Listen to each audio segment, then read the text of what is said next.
안녕하십니까. 반갑습니다. 1월 12일 수요일 새벽 말씀을 올려드리겠습니다. 성경 말씀은 마태복음 25장 1절에서 13절을 되겠습니다. 그때의 천국은 마치 등을 들고 신랑을 맞으러 나간 10처녀와 같다 하니 그 중에 5은 미련하고 5은 설기 있는 사람. 미련한 자들은 등을 가지되 기름을 가지지 아니하고 설기 있는 자들은 그릇에 기름을 담아 등과 함께 가져갔더니 신랑이 들이오므로 다 졸며 잘세. 밤중에 소리가 나되 보라 신랑이로다 맞으러 나오라 하며 이에 그 처녀들이 다 일어나 등을 준비할세. 미련한 자들이 설기 있는 자들에게 이르되 우리 등불이 꺼져가니 너희 기름을 좀 나눠달라 하거늘 설기 있는 자들이 대답하여 이르되 우리와 너희가 쓰기에 다 부족할까 하노니 차라리 파는 자들에게 가서 너희 쓸 것을 사라 하니 그들이 살아간 사이에 신랑이 오므로 준비하였던 자들은 함께 혼인잔치에 들어가고 문은 닫힌지라.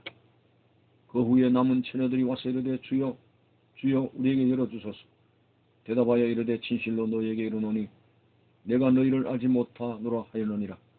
그런즉 깨어있으라. 너희는 그날과 그때를 알지 못하느니라. 아멘. 계속 마태복음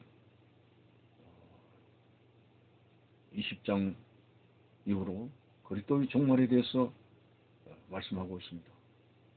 오늘 25장에서는 우리가 잘 아는 예수님께서 하신 10처녀의 비유의 말씀입니다.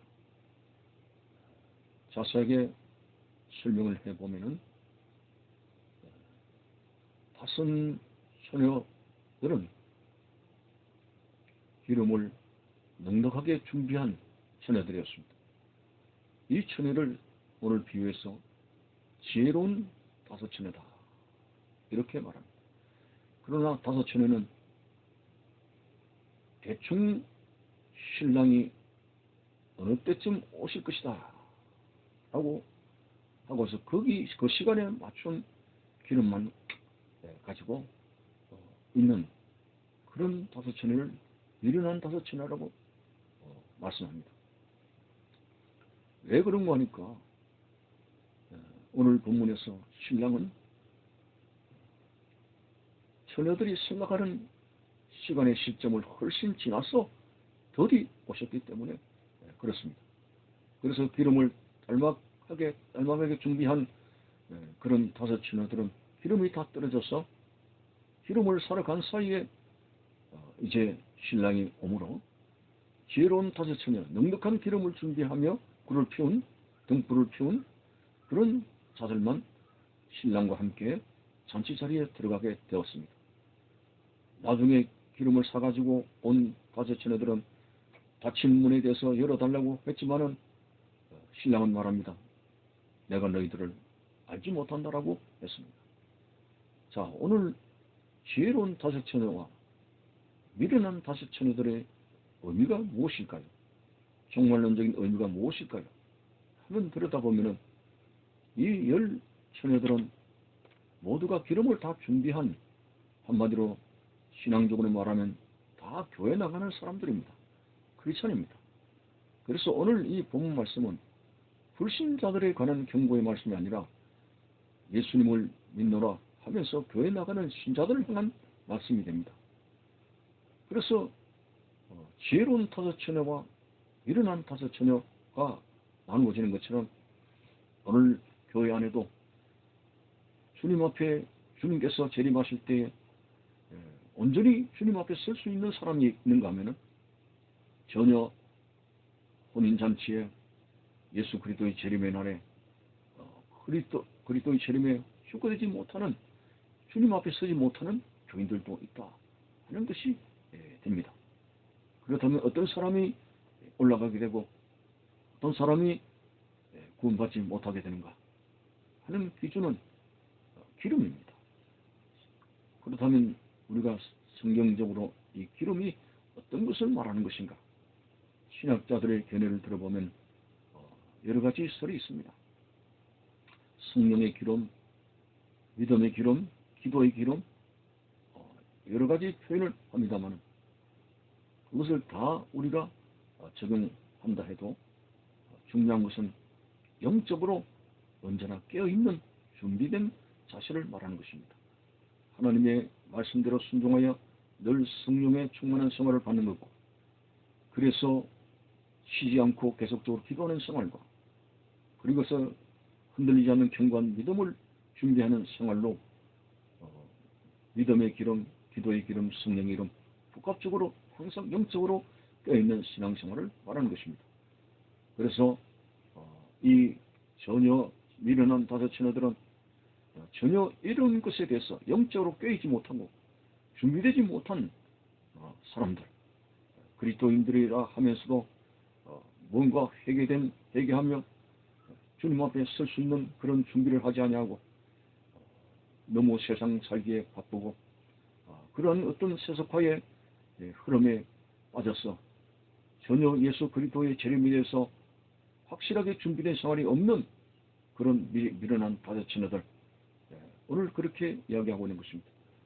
그러나 지혜로운 다섯처녀는 영적으로 영성적으로 깨어있고 믿음과 기도와 성령의 불이 타는 그런 자들에 대해서 항상 깨어있는 자로서 이것이 준비된 생활이기 때문에 그들은 주님이 오실 때에 들림받고 구원받을 수 있다고 하는 것을 오늘 비유로 그렇게 해석을 할 수가 있습니다.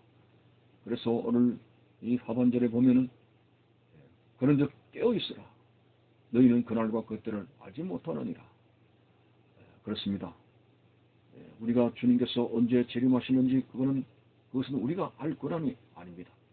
누차 말씀드리지만은 하나님 아버지만 아시는 권한입니다. 그날과 그때를 알려고 꼽으려고 또 신학적으로 이상하게 해석을 열려가지고 날짜를 꼽아내는 그런 어리석은 우를 금하지 말아야 됩니다. 단지 오늘 우리의 살아가는 형편과 역사적인 정황을 두고 볼 때에 주님의 재림이 가까이 왔다는 이런 느낌 속에서 이거 깨어 있어야 되겠구나, 준비해야 되겠구나, 이걸 두고 이야기하고 있는 것입니다. 산모가 아이를 낳는 정확한 날짜를 모르지 않습니까? 이제 해산할 기일이 가까이 왔다는 것은 느낄 수가 있는 거죠. 그처럼 오늘 예수 그리스도의 재림 모인 날짜는 우리가 모르고 여러 가지 정황을 볼 때 주의 재림이 가까이 왔다 하는 이것은 우리가 알고 있기 때문에 여러분, 우리는 이 세속화의 물결에 이제 떠밀려 가서 믿음을 실종시키거나 기도를 쉬거나 성령의 미묘한 그런 생활을 하게 될 때에 다시 말해서 깨어있지 못하고 준비되지 못한 생활 속에서 우리는 주님 앞에 버림을 당할 수 있다는 사실 앞에서 오늘 이 말씀은 분명히 신자들을 향한 주님의 경고의 말씀입니다. 이스라엘 백성들이 우리는 아브라함의 자손이다, 마치 전혀 하나님 앞에 회개함 없이 아브라함의 자손입니다, 이거 혈통 하나만 주장해서 구원받는 것으로 착각하는 것처럼 우리는 유아세례를 받았고 지금까지 직분자가 되어서 신앙생활을 했기 때문에 교회를 나가기 때문에 나는 구원받을 수 있는 자로 안심하는 것은 잘못된 생각입니다. 이미 주님께서 예수를 믿음으로 영생을 얻었다 했습니다. 이미 얻은 영생을 이 믿음을 가지고 이미 받은 영생을 놓치지 않도록 해야 됩니다.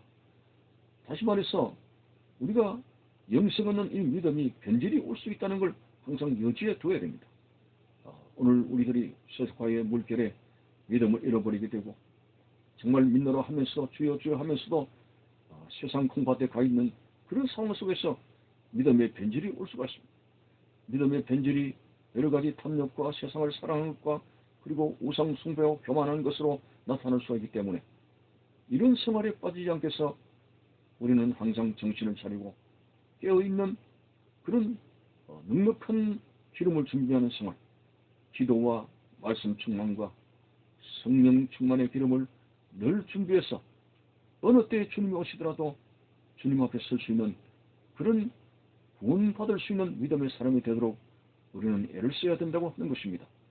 여러분, 영생을 얻은 사람으로서 지금 현재의 내가 얼마나 나태하고 얼마나 게으르고 기도를 잃어버리고 있는 사람인가, 그것을 회개하는 생활이 안 된다면 여러분이 구원을 받는 믿음이 변질이 온다는 사실을 알아야 됩니다.